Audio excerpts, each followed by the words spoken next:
Bonsoir à tous, très heureux de vous retrouver. Soyez les bienvenus sur ce plateau. Bienvenue aux Échos du Vatican. Direction tout de suite le sanctuaire italien Notre-Dame de Lorette. Le Saint-Père y était en visite ce lundi en la solennité de l'Annonciation du Seigneur. Lors de ce déplacement, le souverain pontife a d'abord présidé la messe. À l'issue de celle-ci, le pape a signé l'exhortation apostolique post-synodale Vive Christo. C'est le nom du document qui fait suite au synode sur les jeunes, la foi et le discernement des vocations. Et puis plus tard, le Saint-Père a prononcé un discours marial en ce jour de l'Annonciation. On écoute un résumé. Ce lundi, en la solennité de l'Annonciation, le pape François était en visite au sanctuaire italien Notre-Dame de Lorette. À son arrivée, dans la matinée, le Saint-Père a célébré la messe dont l'Évangile retrace le récit de l'Annonciation. Évangile de Jésus-Christ selon saint Luc. En ce temps-là, l'ange Gabriel fut envoyé par Dieu dans une ville de Galilée, appelée Nazareth, à une jeune fille vierge, accordée en mariage à un homme de la maison de David, appelé Joseph. Et le nom de la jeune fille était Marie. L'ange entra chez elle et dit : « Je te salue, comblée de grâce, le Seigneur est avec toi. » À cette parole, elle fut toute bouleversée, et elle se demandait ce que pouvait signifier cette salutation. L'ange lui dit alors : « Sois sans crainte, Marie, car tu as trouvé grâce auprès de Dieu. Voici que tu vas concevoir et enfanter un fils. Tu lui donneras le nom de Jésus. Il sera grand, il sera appelé Fils du Très-Haut.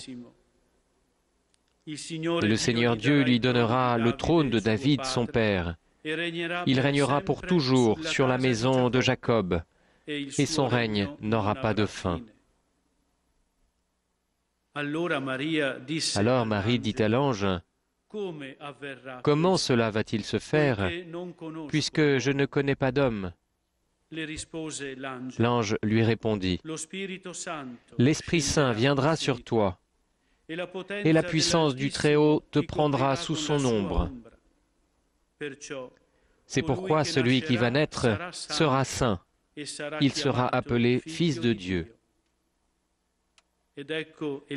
Or voici que, dans sa vieillesse, Élisabeth, ta parente, a conçu elle aussi un fils, et en est à son 6e mois, alors qu'on l'appelait la femme stérile. Car rien n'est impossible à Dieu. Marie dit alors : « Voici la servante du Seigneur, que tout m'advienne selon ta parole. » Alors l'ange la quitta. À l'issue de la cérémonie, le souverain pontife a signé l'exhortation apostolique post-synodale. Intitulé Vive Christo, ce document fait suite au synode sur les jeunes, la foi et le discernement des vocations, organisé en octobre dernier au Vatican. En signant ici ce document, dans ce sanctuaire marial, le pape entend confier à la Vierge cette exhortation. Et de fait, plus tard, sur l'esplanade de la basilique, dans un discours face à 10 000 personnes, le Saint-Père fait un lien entre l'Annonciation et le dernier synode. Car dans le mystère de l'Annonciation apparaît cette dynamique de la vocation exprimée à 3 étapes du synode : l'écoute de la parole, le discernement et la décision. L'écoute d'abord, nous devons être prêts et disposés à écouter et accueillir la voix de Dieu, qui ne se reconnaît ni dans le bruit ni dans l'agitation. Vient ensuite le discernement. Le pape souligne que lors de l'Annonciation, Marie n'a pas douté. Elle a exprimé son désir de découvrir les surprises de Dieu. En elle, dit-il, il y a une disposition à l'accueil total du plan de Dieu. Telle est l'attitude propre du disciple, poursuit le souverain pontife. Enfin, la décision est la 3e étape de toute vocation chrétienne. Elle est rendue explicite par la réponse de Marie à l'ange en disant « Qu'il me soit pour moi selon ta parole ». Son oui au plan du salut de Dieu, mis en œuvre par l'incarnation, est la remise à lui de toute sa vie. Marie, dit encore le pape, est le modèle de toute vocation et aussi l'inspiratrice de toute pastorale des vocations. Les jeunes qui cherchent ou s'interrogent sur leur avenir peuvent trouver en Marie celle qui les aide à discerner le projet de Dieu sur eux-mêmes et celle qui leur donne la force d'y adhérer. Ainsi conclut le pape, Lorette est comme l'école de Marie, un lieu privilégié où les jeunes peuvent venir chercher leur vocation. Et puis, ce week-end, comme chaque dimanche, le pape récitait la traditionnelle prière de l'Angélus. Dans sa réflexion, le Saint-Père a expliqué que nous pouvons compter sur la miséricorde de Dieu, mais qu'il ne faut pas en abuser. Il s'est appuyé sur l'évangile du jour, l'histoire de la parabole du figuier. On écoute un résumé de son allocution. Dans sa réflexion lors de la prière de l'Angélus, en s'inspirant de l'évangile de ce dimanche, le pape a voulu comparer le figuier qui ne porte aucun fruit à l'humanité indifférente et aride. Il faut attendre que Jésus intercède pour que les fruits de l'amour et de la justice puissent y germer, a lancé François. Le figuier que le maître de la parabole veut éliminer représente une existence stérile, incapable de donner et de faire le bien.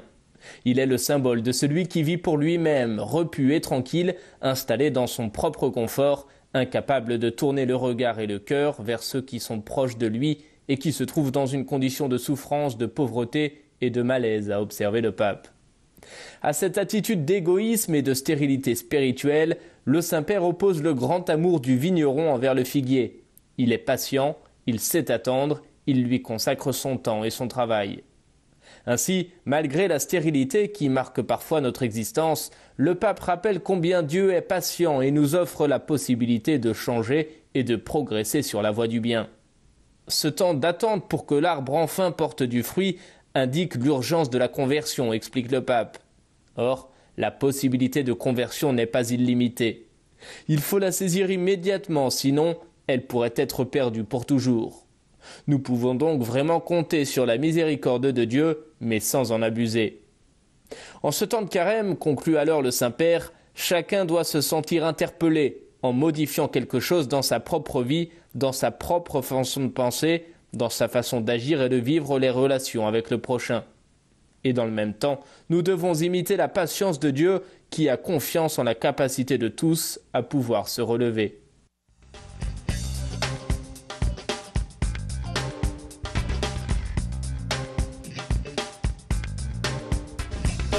L'aspect extérieur, l'argent, la carrière, les passe-temps, des sirènes qui nous charment et ensuite nous envoient à la dérive. Le carême est un temps de grâce pour libérer le cœur des vanités.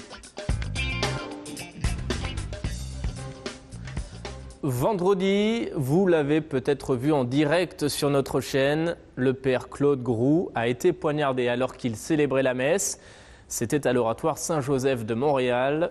Heureusement, le recteur de l'oratoire n'est pas en danger, mais l'attaque en elle-même a choqué au-delà même de la communauté chrétienne. Parmi les réactions, je vous propose d'écouter celle du cardinal Gérald Cyprien Lacroix, archevêque de Québec et primat du Canada, commentaire recueilli par nos confrères de l'ECDQ. Je suis présentement à Beauport pour les 3 prochains jours en visite pastorale et c'est ici que j'apprends ce matin la très triste nouvelle de l'attaque à l'arme blanche contre le père Claude Groux, recteur du sanctuaire de l'oratoire Saint-Joseph qui célébrait la messe et quelqu'un s'est approché pour attenter contre sa vie. Heureusement, apparemment, sa vie n'est pas en danger. Nous voulons l'assurer de notre prière ainsi que toute la communauté de l'oratoire, des Pères de Sainte-Croix, les gens du diocèse de Montréal. C'est toujours triste lorsque la vie d'une personne est mise en danger, lorsqu'on manque de respect où que ce soit, mais c'est encore très, très triste lorsque ça arrive dans un lieu de culte et pendant que des gens sont en prière. On vient tout juste de vivre le triste événement de la Nouvelle-Zélande où des gens en prière d'une autre confession religieuse ont été attaqués. Nous devons demeurer sereins et en paix, mais nous devons travailler pour apprendre à mieux vivre ensemble et nous respecter les uns les autres. Je salue les gens qui se sont approchés immédiatement pour venir protéger le Père Grou et neutraliser la personne qui a commis cette attaque. Moi, je souhaiterais que ces images qui circulent partout sur Internet et dans les médias, on puisse ne pas trop les voir. C'est pas, je pense pas que c'est favorable qu'on prenne le temps et qu'on diffuse ces images. On n'a pas besoin de le voir. Juste savoir la nouvelle, déjà, c'est très triste. Et je pense, par respect pour les personnes impliquées, c'est mieux de ne pas le faire. Moi, j'invite la population à continuer de travailler pour la paix, pour un vivre ensemble plus respectueux et accompagnons cette communauté souffrante, autant le père, sa famille, que les gens qui étaient là.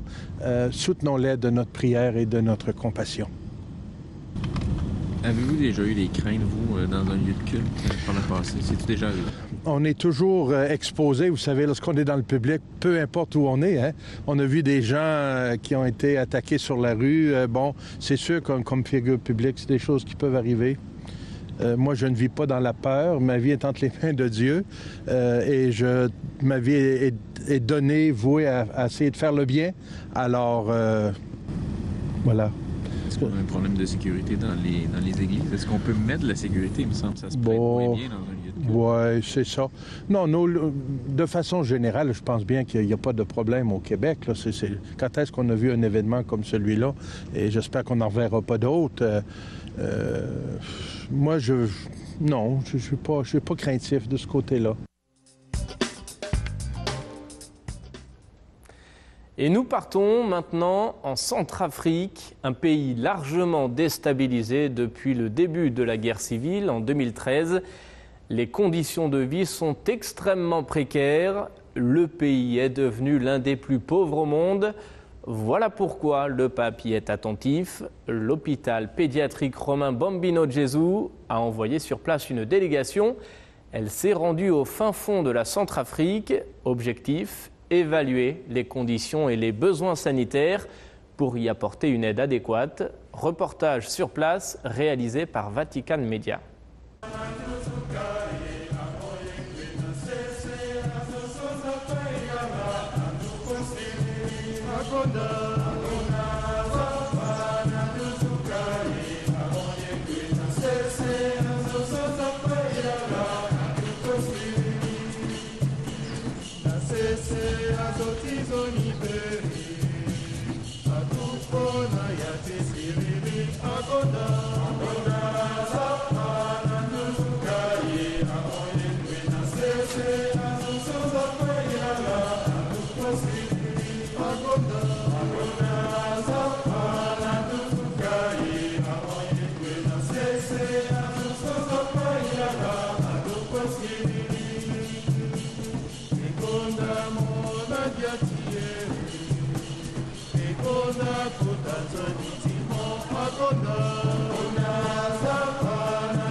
L'audience générale à présent, comme chaque mercredi, le Saint-Père a poursuivi son cycle de catéchèse consacré en ce moment à la prière du Notre Père.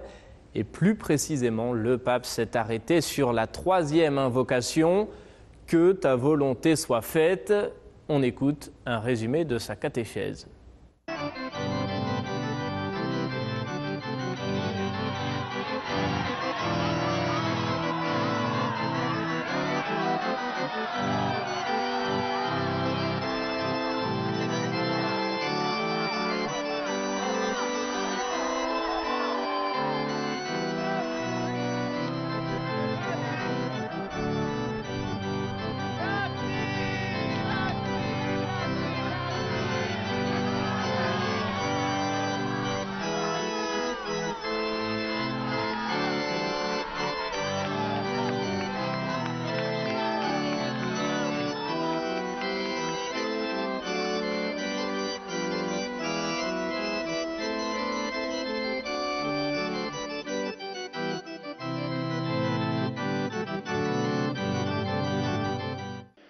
Frères et sœurs, pour bien comprendre la troisième invocation du Notre Père, que ta volonté soit faite, il convient de se rappeler que Dieu prend soin, sans jamais se fatiguer, des hommes et du monde.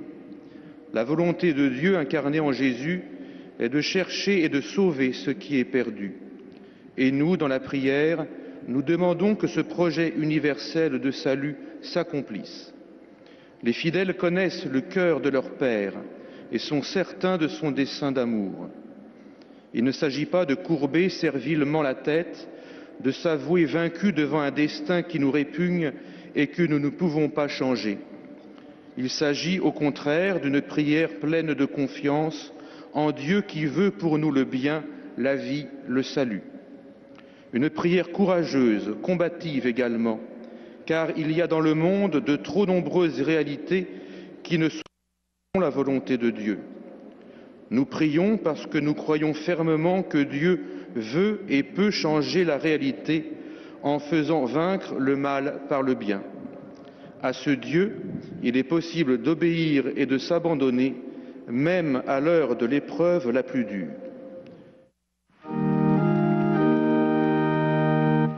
Mater noster, qui es in celis, sanctificetur nomen tuum, adveniat regnum tuum, fiat voluntas tua, sicut in cielo et in terra. Panem nostrum quotidianum da nobis hodie, et dimite nobis debita nostra, sicut et nos dimittimus debitoribus nostris, et ne nos inducas in tentationem, sed libera nos a malo. Et je vous rappelle, pour conclure, que nous célébrons ce mois-ci le 6e anniversaire de l'élection du pape François. C'était le 13 mars 2013. José Mario Bergoglio, archevêque de Buenos Aires, devenait le 265e successeur de Pierre. Retour sur ce pontificat avec ce montage de Vatican Media.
Celui qui prend soin des petits est du côté de Dieu et vainc la culture du déchet.